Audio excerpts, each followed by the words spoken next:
I love this person. I'm into you with this person. I'm emotionally invested. You are all the things that a partner wants. Your partner is not the things that you want. You've dealt or you deal with anxiety? Oh, I still deal. You still do?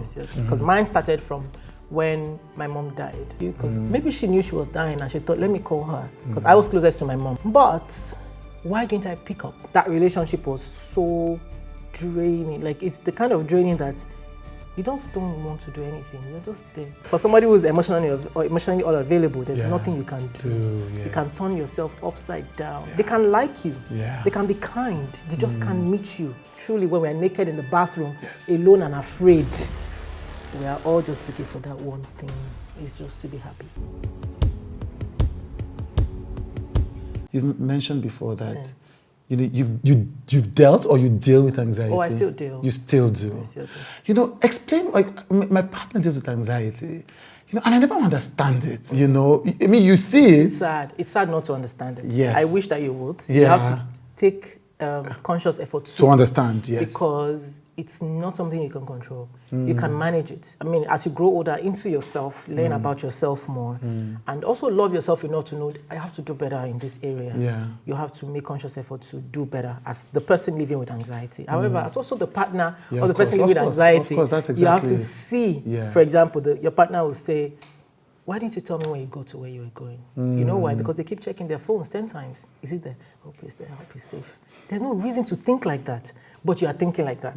Because that's just how your mind is saying, I hope he's okay. Right? So you're checking. And you don't understand it. So the question is, I love that, the example you used. It's a very valid example. But you know, somebody said, when you're a person like you are, who is confident, successful, handles your own thing, don't really get panicked by people in the world, don't care what other people think. So that's the thing that makes it confusing. And someone says, how can a person who is so fully in themselves still deal with that? It's mental illness. What can you do with that? It's like you wake up and have a headache. Is it your fault?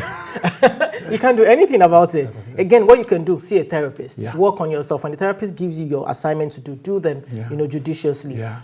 But it just doesn't go away. Again, the anxiety will start from something. Because mine started from when my mom died. So she called me, and I told her, oh, let me call you back. I knew she was ill, but she wasn't going to die. You know, you'll be okay. And then I said, of course. So I went back to watch Indian film with my friends. And the next day, they said, oh, mom is traveling. You have to come. My mom is like that.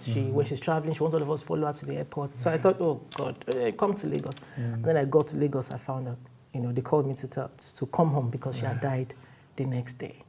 I didn't call her back.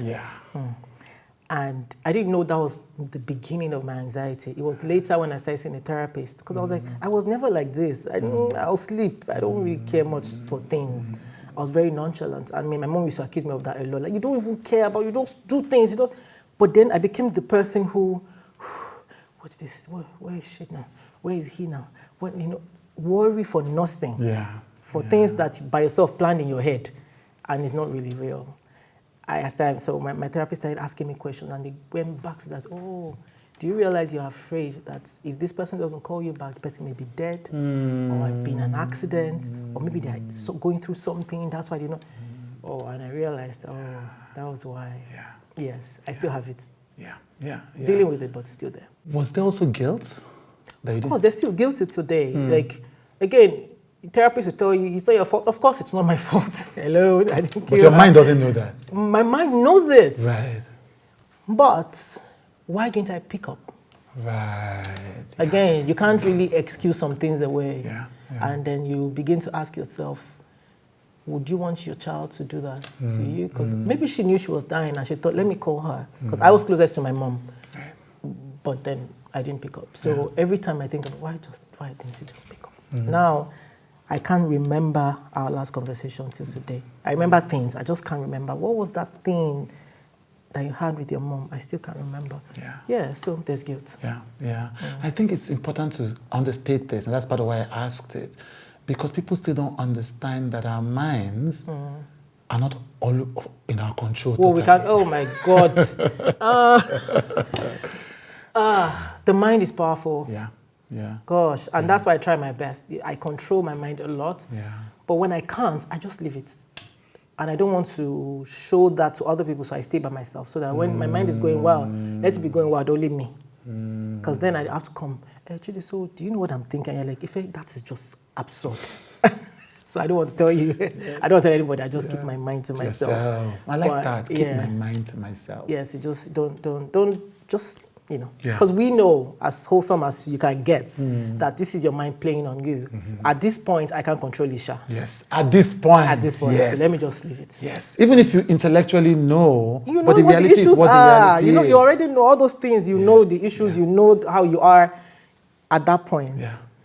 What can you do? What can you do? Just leave it alone.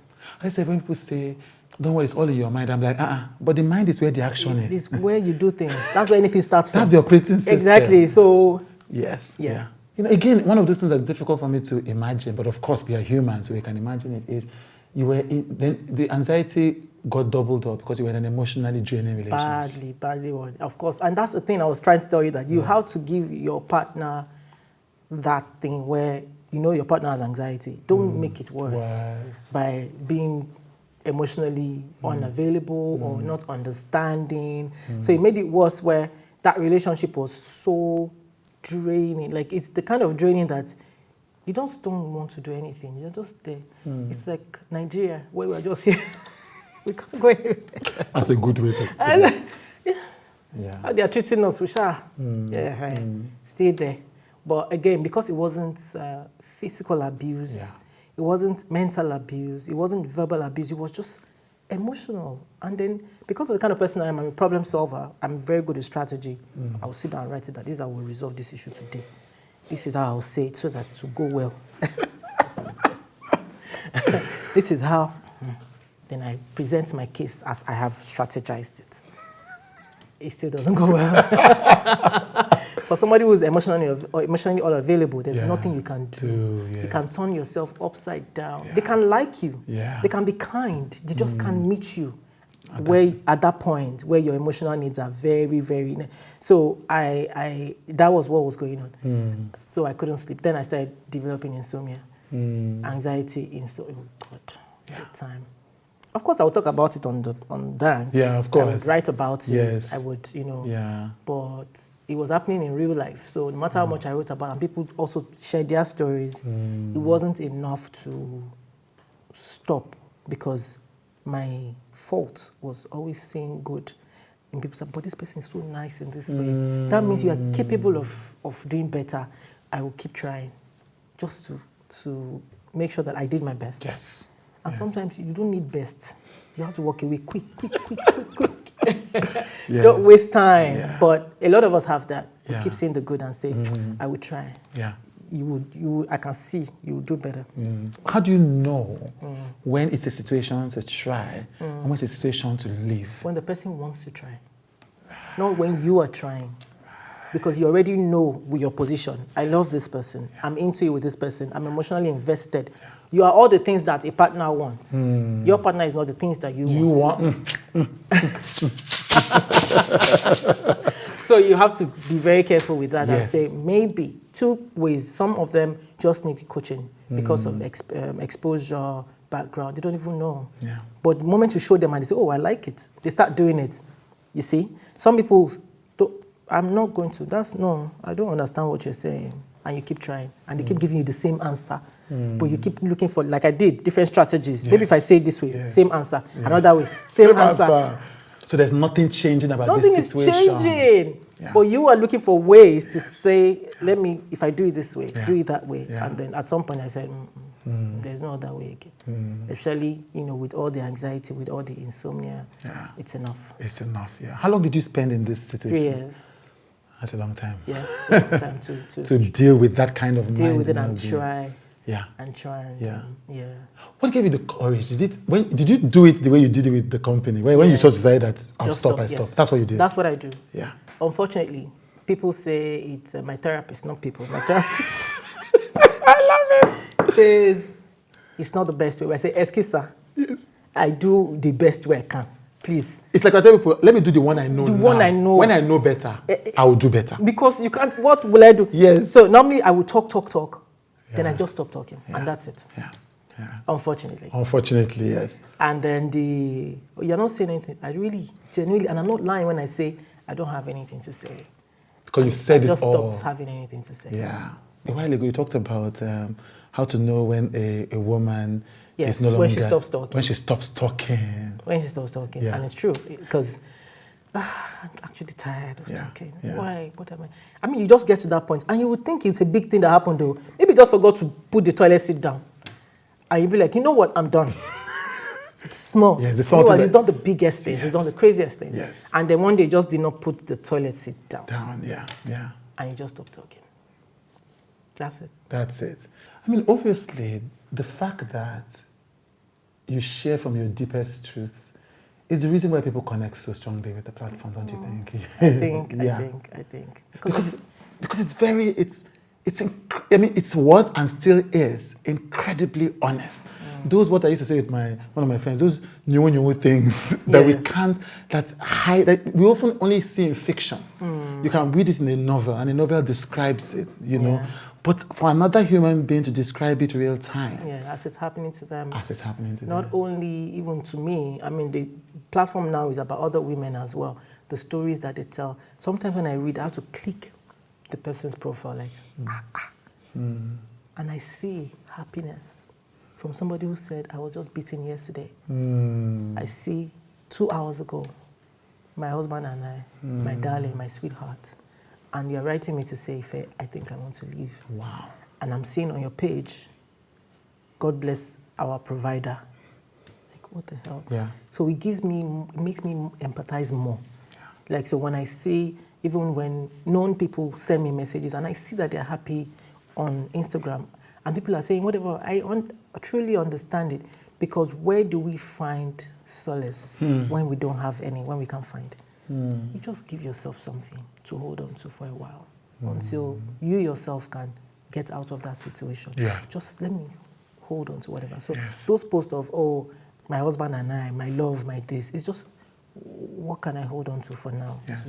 Because the comments make you happy. Yeah. Oh, I wish I were you, or lovely, or, you know, it just gives you something. Some ease. Something to hold on to. So I feel like the truth that people tell, even on the platform, it's shocking to me too sometimes. It's shocking to you sometimes. Sometimes. Yeah. But it's good. Let's talk about DANG. Could you have envisioned what this has become? No. Until today, my boyfriend would keep saying, don't you even understand what this is? And I say, I think I don't even want to. Because I feel like it feels like such a load. Right now, it feels like joy and community and happiness and freedom of my expression.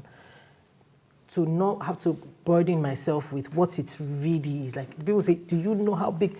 I'm like, I'm not going to bother myself with that. I'm just going to every day show up. Yeah. In my writing or in my videos, just show up. Through the community members, just show up. Because the first day I started this, it wasn't about a community. It's just about just speaking and sharing stories, so that you just know that this life, you're not the only one going through these things. All of us are the same.